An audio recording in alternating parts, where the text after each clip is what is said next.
बिस्मिल्लाहिर्रहमानिर्रहीम। Online classes में तमाम तर स्टूडेंट्स को वेलकम करते हैं जी। आज हम पढ़ रहे हैं second chapter first year solvent extraction.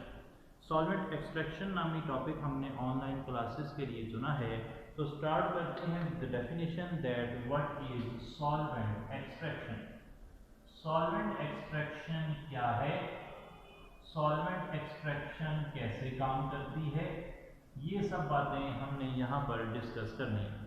Solvent extraction, solvent यानी कि आमतौर पर आप ऐसा जानते हैं कि जब सॉल्यूशन बनाया जाता है तो उसमें दो चीज़ें होती हैं, एक वो जो ज़्यादा मिकदार में है, एक वो जो कम मिकदार में है। जो ज़्यादा मिकदार में है उसे कहते हैं सॉल्वेंट। इसके मुकाबले में जो चीज़ कम मिकदार में होती है उसे कहते हैं सॉल्यूट।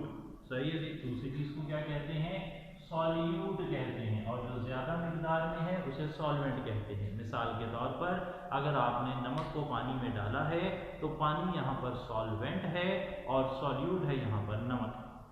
एक्सट्रैक्शन, एक्सट्रैक्शन कहते हैं टू पुल आउट या निकालना या बाहर निकालना, ये सब मतलब हो सकते हैं एक्सट्रैक्शन से। तो इसका मतलब ये हुआ कि सॉल्वेंट एक्सट्रैक्शन एक ऐसी टेक्निक है जिसमें हम सॉल्वेंट की मदद से निकाल रहे हैं किसी चीज़ को। वो किसी चीज़ क्या है इसको समझते हैं अभी थोड़ी देर में। लिखता है हमारी किताब में कि ऑर्गेनिक सिंथेसिस के अंदर यानी कि ऑर्गेनिक कंपाउंड्स की तैयारी के अंदर ऐसे कंपाउंड्स जिनके अंदर कार्बन और हाइड्रोजन हो या फिर इनसे बनने वाले और मरकबात हों, उन्हें आप कहते हैं ऑर्गेनिक कंपाउंड्स। ऑर्गेनिक कंपाउंड्स की तैयारी के अंदर कई दफ़ा ऐसे होता है कि ऑर्गेनिक कंपाउंड्स को आप बनाते हैं पानी के अंदर। जब आप उन्हें पानी के अंदर बनाते हैं तो इस तरह सिचुएशन होती है, पानी के अंदर कोई ऑर्गेनिक कंपाउंड, उसे मैं OC लिख रहा हूँ, ऑर्गेनिक कंपाउंड के लिए वो मौजूद होता है, और यहाँ पर होता है पानी जिसमें वो हल पजीर है, डिजॉल्व है। अब इस ऑर्गेनिक कंपाउंड की खसूसियात हैं, क्या खसूसियात हैं जी, बहुत अहम। ऑर्गेनिक कंपाउंड जो कि हमारा सॉल्यूट है, जो कि कम मिकदार में है, इट इज वोलाटाइल। ये क्या है, वोलाटाइल है, यानी कि बुखारात बनाता है, उड़ जाता है, गर्म करने से उड़ जाता है, या फिर थर्मली अनस्टेबल, थर्मली अनस्टेबल यानी कि गर्म करने से टूट जाता है। ऐसा ऑर्गेनिक कंपाउंड आपने बनाया तैयारी के दौरान जो या तो गर्म करने से टूट जाता है, थर्मली अनस्टेबल, या फिर वो वोलाटाइल है, गर्म करने से बुखारात में तब्दील हो जाता है। अब आप पानी को गर्म करके उड़ा नहीं सकते, क्योंकि अगर आपने ऐसा किया तो उसके अंदर जो कंपाउंड है वो फूट जाएगा। तो अब आप क्या करते हैं, इसके बरखिलाफ अब आपने दूसरा तरीका ये रखा है कि अब आप इसके अंदर बाहर से कोई सॉल्वेंट डाल देते, कोई सॉल्वेंट डाल देते हैं। मैं उसे नीले कलर की लाइन से जाहिर कर देता हूँ, उसमें बाहर से आप सॉल्वेंट डाल देते हैं। और अब इस सॉल्वेंट के अंदर, इस सॉल्वेंट में ये जो सेकेंड सॉल्वेंट है मेरा, इसकी दो खसूसियात हैं।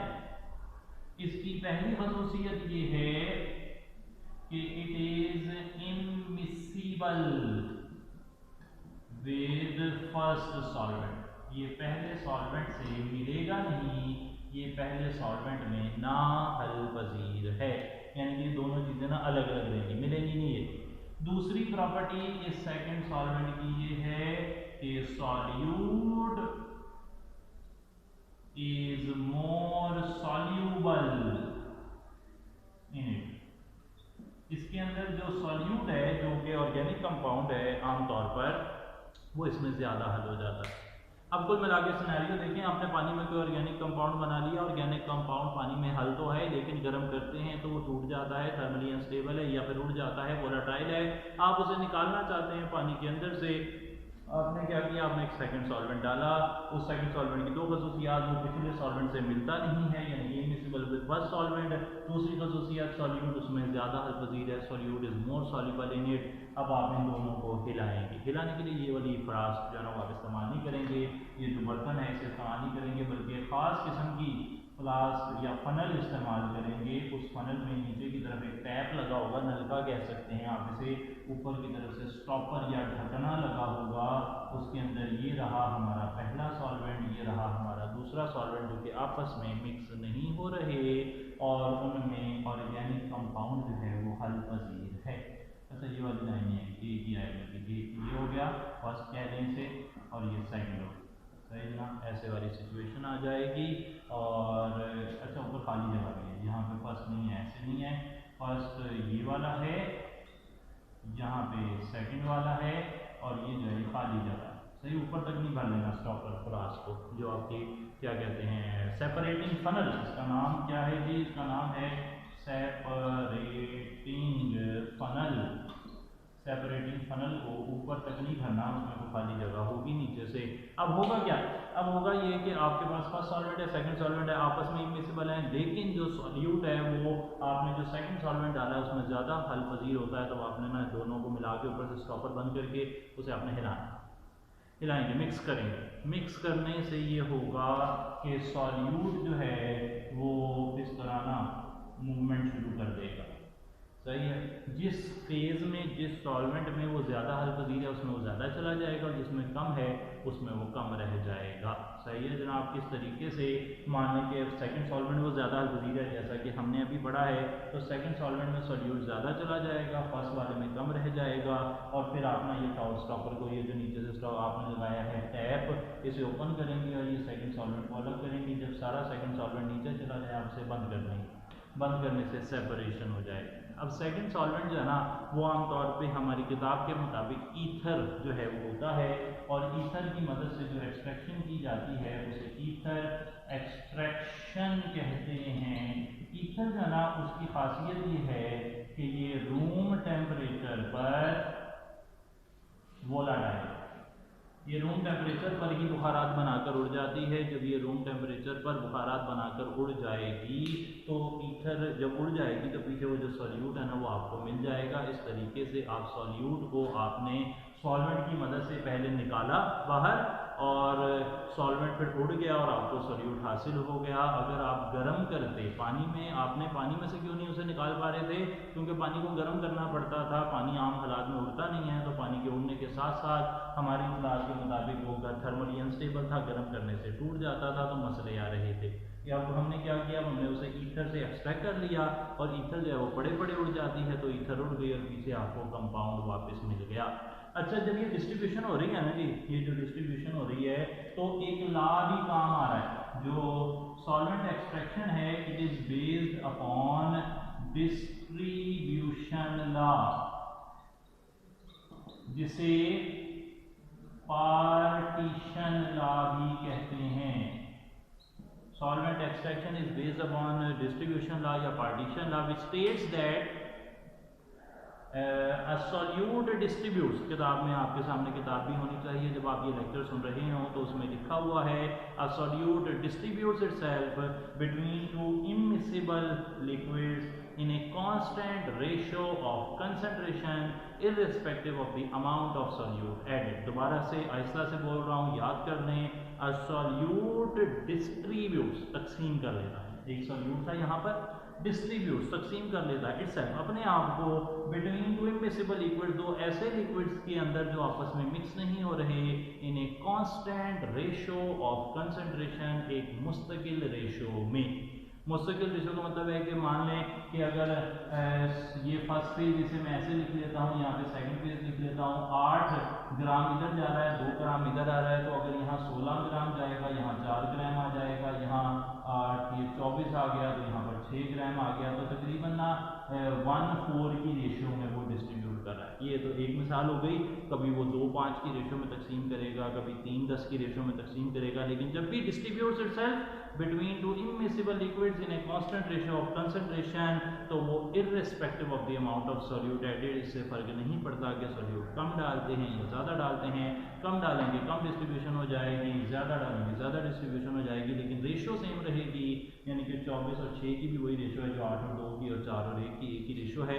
तो solute distributes itself between two immiscible liquids in a constant ratio of concentration irrespective of the amount of solute added. अभी तक जो हमने पढ़ा है उसमें आपको जो डेफिनेशन आ सकती है वो डिस्ट्रीब्यूशन लॉ या पार्टीशन लॉ। शॉर्ट क्वेश्चन हो गया, आपको सेकंड सॉल्वेंट की खसूसियात आ सकती हैं, शॉर्ट क्वेश्चन हो गया, सॉल्यूट की प्रॉपर्टीज आ सकती हैं, शॉर्ट क्वेश्चन हो गया, सबसे कॉमन एक्सट्रैक्शन कौन सी है, ईथर एक्सट्रैक्शन, ये जो है MCQ हो जाएगा कि ये क्या ईथर एक्सट्रैक्शन होती है। अब एक मिसाल से उसने हमें सॉल्वेंट एक्सट्रैक्शन के बारे में समझाया है, जिसमें वो दे रहा है मिसाल। फॉर एग्जांपल यहाँ लिख लेते हैं जी, मिसाल किसकी है, बल्कि मिटा लेते हैं इस हिस्से को ताकि थोड़ी जगह बन जाए। तो मिसाल जो है ना वो ले रहा है आयोडीन की। आयोडीन होता है जी वायलेट कलर का, जामुनी कलर का। अगर ये आयोडाइड आयन से मिल जाएं जो कि कलरलेस होते हैं तो बनते हैं ट्राई आयोडाइड आयन जो कि ब्राउन कलर का होता है। अच्छा, ये ना पानी में हल हो जाता है ट्राई आयोडाइड आयन, जबकि आयोडीन जो है वो कार्बन टेट्राक्लोराइड, इसका नाम देख लें, CCl4 किसे कहते हैं, कार्बन टेट्राक्लोराइड को कहते हैं। तो कार्बन टेट्राक्लोराइड में आयोडीन हल होती है, ट्राई आयोडाइड आयन जो ब्राउन कलर के हैं वो पानी में हल होते हैं। जस्ट इमेजिन कि आपका जो ऑर्गेनिक कंपाउंडिंग था यहाँ पे पानी के अंदर ना ट्राई आयोडाइड आयन हल थे, आप ट्राई आयोडाइड आयन को अलग करना चाहते थे, आयोडीन को सेपरेट करना चाहते थे पानी में से, एक्वस फेज में से, आपने सेकंड सॉल्वेंट डाला और सेकंड सॉल्वेंट आपने जो डाला है वो कौन होगा जी, वो होगा CCl4। सही है जनाब, CCl4 डाला आपने, इन दोनों को उठा के यहाँ पे डाल दिया, यहाँ पर ये हालात बन गए। और जब ये हालात बन गए, अच्छा पानी की डेंसिटी जो है ना वो कम होती है CCl4 से, तो पहला सॉल्वेंट जो है सेकंड सॉल्वेंट नीचे आ जाएगा CCl4 वाला, और पानी ऊपर वो रहता है जिसकी डेंसिटी कम है, और जिसकी डेंसिटी ज़्यादा है वो नीचे चला जाता है। CCl4 जो है ना वो यहाँ पर आ जाएगा। अच्छा, अब क्या हुआ, ये आपका सेकंड सॉल्वेंट आ गया जिसमें आयोडीन हल होती है, ये पहला सॉल्वेंट है जिसमें ट्राई आयोडाइड आयन हल है, वो ब्राउन कलर का है। जैसे ही आप इसे मिक्स करेंगे, मिक्स करने से क्या होगा, डिस्ट्रीब्यूशन लॉ, पार्टीशन लॉ काम में आएगा, and the solute will distribute itself between two immiscible liquids in a constant ratio of concentration irrespective of the amount of solute added. Urdu तर्जुमा ये है कि यहाँ से ट्राई आयोडाइड आयन मूव करेंगे इस तरफ और आयोडीन बनाना शुरू कर देंगे। उससे क्या होगा, CCl4 का अपना कोई कलर नहीं है, लेकिन जब उसमें आयोडीन आएगी तो आयोडीन का वायलेट कलर है, तो नीचे वाली फेज में, नीचे वाली लेयर में आपको वायलेट कलर, जामुनी कलर जो है वो, मेजेंटा कलर जो है वो नज़र आना शुरू हो जाएगा, जबकि ऊपर ब्राउन कलर फेड होता हुआ, हल्का होता हुआ, मध्यम होता हुआ, फेड कहते हैं मध्यम होने को, हल्का होने को, मध्यम होता हुआ नजर आएगा। कौन से वाला, ऊपर वाला, और नीचे वाला जो है वो आपको वायलेट कलर नजर आएगा, जामुनी कलर नजर आएगा नीचे वाली साइड पर।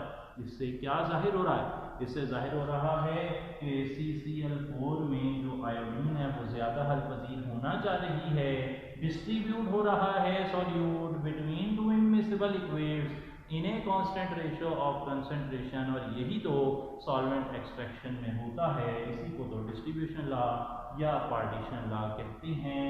और जनाब अब यहाँ से जब सेपरेशन हो जाएगी, एक अरसे के बाद ब्राउन कलर मध्यम हो जाएगा, फेड हो जाएगा, वायलेट कलर गाढ़ा हो जाएगा, नज़र आ जाएगा, फिर आप ओपन करेंगे टैप और CCl4 को अलग कर लेंगे, और इस तरीके से सॉल्वेंट एक्सट्रैक्शन की मदद से आप आयोडीन को अलग कर लेंगे। जब भी अलहदगी होगी तो एक कांस्टेंट रेशियो ऑफ कंसंट्रेशन में होगी, जिसे कहते हैं डिस्ट्रीब्यूशन कोएफिशिएंट। नाम इसका याद रखिए, इसका नाम है जी डिस्ट्रीब्यूशन कोएफिशिएंट, डिस्ट्रीब्यूशन कोएफिशिएंट। और इसकी वैल्यू जो है ये होगी आयोडीन जो CCl4 में हल है उसकी मिकदार, ये बड़ी ब्रैकेट का क्या मतलब, मिकदार, बड़ी ब्रैकेट का मतलब है मिकदार, कंसंट्रेशन बटा ट्राई आयोडाइड आयन जो पानी में हल हैं उसकी मिकदार, बड़ी ब्रैकेट का मतलब मिकदार है जी। सही जनाब, तो ये है डिस्ट्रीब्यूशन कोएफिशिएंट। जैसा कि हमने कहा ये रेशो कांस्टेंट रहेगी, ये चेंज नहीं होगी जब तक कि आप सेम सॉल्यूट पर काम कर रहे होंगे। क्लियर हो गई जी बात। तो ये था solvent extraction, all about solvent extraction. अभी तक वैसे हमने ना सॉल्वेंट एक्सट्रैक्शन का मतलब तो समझ लिया है, लेकिन सॉल्वेंट एक्सट्रैक्शन की डेफिनेशन जो बाकायदा डेफिनेशन है उस पर हमने बात नहीं की है। तो सॉल्वेंट एक्सट्रैक्शन जो है उसकी बाकायदा डेफिनेशन हम इन्हीं जो सारी चीज़ें जो हैं इन्हीं से निकाल सकते हैं। हम कहेंगे कि सॉल्वेंट एक्सट्रैक्शन, बल्कि लिख लेते हैं, लिख लेना ज़्यादा अच्छा रहेगा। तो हम यहाँ पर अब लिख लेते हैं कि सॉल्वेंट एक्सट्रैक्शन की डेफिनेशन क्या है। It is a separation technique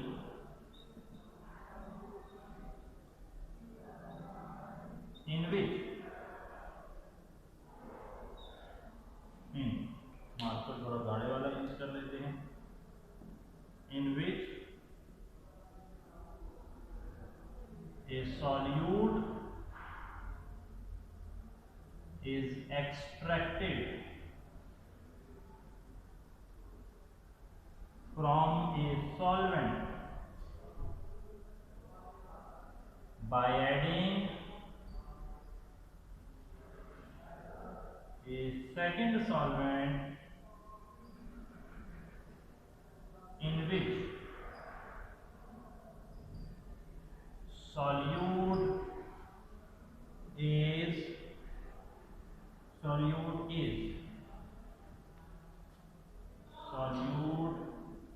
is more soluble।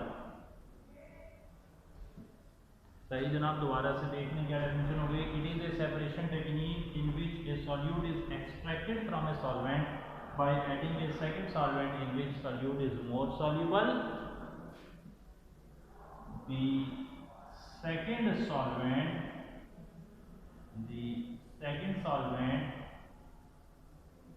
is immiscible, हल नहीं होता with the first one। सही जनाब, तो हमने जो ना ये डेफिनेशन कर दी है कि सॉल्वेंट एक्सट्रैक्शन बेसिकली हमने वो जो डेफिनेशन है उसी से जो सेकंड सॉल्वेंट की प्रॉपर्टीज़ थी उसी से डेफिनेशन निकाली है कि solvent extraction is a separation technique. ये बेसिकली चीज़ों को अलग करने का तरीका है in which a solute is extracted from a solvent by adding a second solvent. एक नया सॉल्वेंट डालकर आप उसे अलग करते हैं जिसमें सॉल्यूट ज़्यादा हल पजीर है, लेकिन वो सॉल्वेंट पहले सॉल्वेंट में हल पजीर नहीं होता। इसके साथ ही सॉल्वेंट एक्सट्रैक्शन हमारी मुकम्मल हुई थी। लॉन्ग क्वेश्चन भी आ सकता है, शॉर्ट क्वेश्चन भी आ सकता है। जो भी मसाइल आपको दरपेश हों वो आपने जो है लाजमी तौर पे हल कर लेने हैं। और अगर आपको कोई शॉर्ट क्वेश्चन के अंदर प्रॉब्लम हो तो हमारी जो ऑब्जेक्टिव बुक है उससे आप लाजमी कंसल्ट कर सकते हैं। उस हवाले से भी कोई भी सवाल हो तो आप मेरे से लाजमी पूछ सकते हैं। थैंक यू सो मच जी। अस्सलाम वालेकुम।